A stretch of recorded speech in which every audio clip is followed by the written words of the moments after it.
I'm John Batchelor. This is the John Batchelor Show. Larry Kudlow, Kudlow reports at CNBC and Kudlow Radio on the weekend, and we're joined by our consultant in the House of Representatives, Devin Nunes of 21 California, who joins us tonight with what we know so far about the House and the House Republican majority and its cut, cap, and balanced, which was passed this afternoon to send to the Senate, and how the House is responding to stories about the Gang of Six and margin reduction rates and corporate reduction rates in the Senate. Devin, good evening to you. Cut, cap, and balance. That will fail in the Senate. So what next, Devin? You warned us last week it would fail. Okay, here we are. It's going to fail. And what next? Well, John, what's next is if I'm your consultant, the government's out of money, I'm not going to get a paycheck, so I need to start getting a paycheck from you or something. Or I'm going to be broke. What are we going to do? Well, will you take my check? Well, did cut, cap, and balance pass the House? Cut, cap, and balance passed the House tonight, 239 votes. There were 9 Republicans that voted no, 5 Democrats that voted yes. Really no surprise in the 5 Democrats that voted yes. All are in Republican seats. And 9 Republicans that voted no, basically between the presidential candidates and, a few odds and ends. So it was a big victory for the Republican leadership, but, this is dead in the Senate. So now we're down to, I assume you guys have been talking about this tonight, but what is this Gang of Six? What exactly is it, and what can the House do with it? By the way, Ryan issued a pretty good floor statement on the Gang of Six, and he pointed out, of course, the flaws are we don't know how to enforce the health care reductions, but, they've got some great tax reform in there, Devin. Very pro-growth, very pro-growth. In fact, it's the most pro-growth thing I've seen. It would be revolutionary tax reform, and I, for the life of me, I don't quite understand why we didn't get this done during the Bush times, because it's ironic that basically, the Democrats who fought Bush reforms for Social Security, Bush reforms for tax reform, and now, who is it, Durbin, and I can't think of the other guys that are involved in this. But, now they're proposing something that actually could have been law and probably fixed a lot of these problems that we're now facing today if we would have dealt with them 6 years ago. So, look, I think it's an honest attempt by the Senate. Saxby Chambliss, great guy from Georgia, a good friend of mine. Tom Coburn, a real conservative from Oklahoma. But really comes down to at this point, and this is what you pay me the big bucks for, John. Right. Is that it depends if we can get 218 votes, 218 Republican votes, right, to take whatever this Gang of Six idea is and make it better. Because, there will be almost guaranteed some poison pills, but it's really going to amount to, can Republicans muster 218 votes to take Gang of Six and make it better? To solve these long-term problems. And they do not exist tonight, correct, Evan? No, obviously not. I mean, the Gang of Six as it is today wouldn't pass. So there's going to have to be some improvements to it, but those improvements have to come with Republican votes. Yeah, but what I don't know, I don't think anybody knows, how – let's just put the Gang of Six up there for a minute. It is whatever it's going to be. How does that merge with the debt ceiling? Because it's actually several pieces of legislation, Devin, as you may know. Right. Including a Social Security piece, yep, which is completely yet to be determined. Literally, it's an asterisk. That's what we did. That's what we called it back in the Reagan days. So you've got the debt ceiling vote.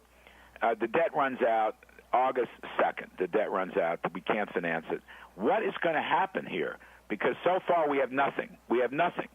And the rating agencies are going to downgrade our debt, and yes, we'll pay the interest on the debt, but there'll be 44% of the budget that won't be paid for. So what happens next? Well, there's a lot in what you just said there, Larry. And you and I have had this maybe a small disagreement over the bond ratings and this sort of thing. I mean, I think that we're headed there regardless, no matter what happens, because we basically are holding too much debt. Debt is too big of a portion of our economy. So this is unsustainable, and most people around the world can figure that out. No, but the question is, what are we going to do about it? And I'm really interested in August 2nd. Well, look, I think we have longer than August 2nd, but not much longer. No, you don't. You can't. That's just, you might have a day. You might have a half a day.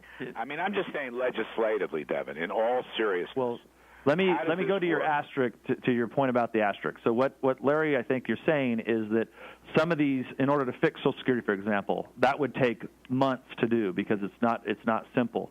So basically what it comes down to is, can you put real firewalls, build real firewalls into the legislation that increases the debt limit to ensure that the Social Security fix actually happens. And that is very, very tricky, and I don't know if it can happen or not. And that's why I've been very well. Healthcare.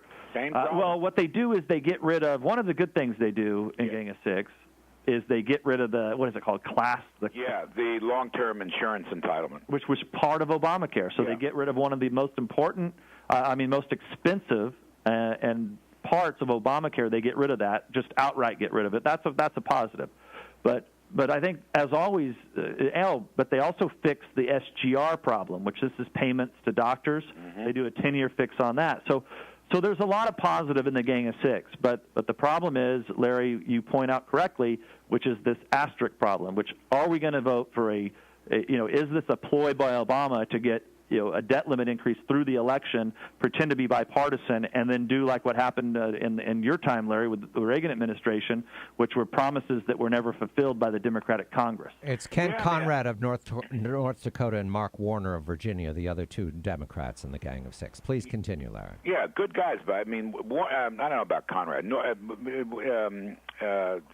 What's it from? Warner of Virginia. Warner from Virginia is very good. Yeah. By the way, Devin, it's interesting.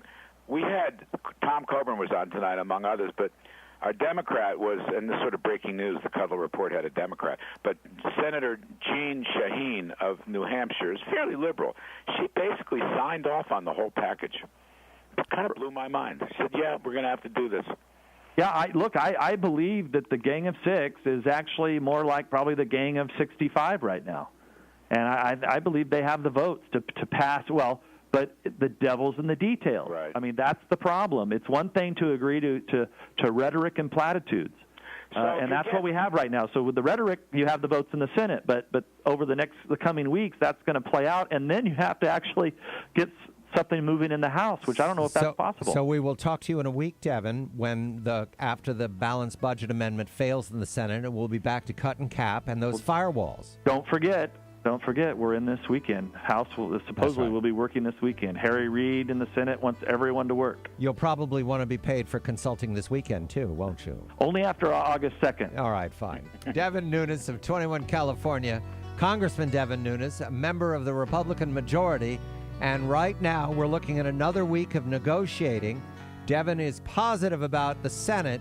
The mystery is in the House. Larry Kudlow of Kudlow Reports on the weekend, and Kudlow Reports at CNBC and Kudlow Radio on the weekend. Thank you, Larry. I'm John Batchelor.